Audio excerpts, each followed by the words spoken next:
माझं सोलापूर न्यूजमध्ये आपल्या सगळ्यांचं स्वागत।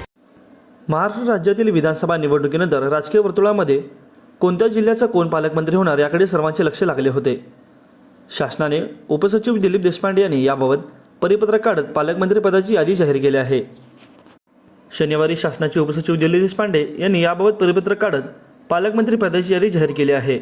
यामध्ये सोलापुरातील महायुतीचे राज्याचे सध्याचे ग्रामविकास मंत्री जयकुमार गोरे यांना पालकमंत्रीपदी नियुक्ती करण्यात आली आहे। यापूर्वी उच्च व तंत्र शिक्षण मंत्री चंद्रकांत पाटील हे सोलापूरचे पालकमंत्री होते। सोलापूर जिल्ह्याला प्रथमच युथ आयकॉन चेहरा जयकुमार गोरे यांच्या रूपात मिळाला असून सोलापूरकरांना गोरे यांच्याकडून विकासाच्या दृष्टिकोनातून विशेष अशी अपेक्षा आहे।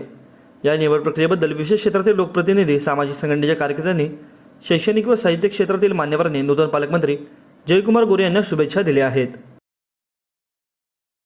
माझं सोलापूर न्यूज या यूट्यूब चॅनलला सबस्क्राईब करा आणि बेल आयकॉन प्रेस करायला विसरू नका।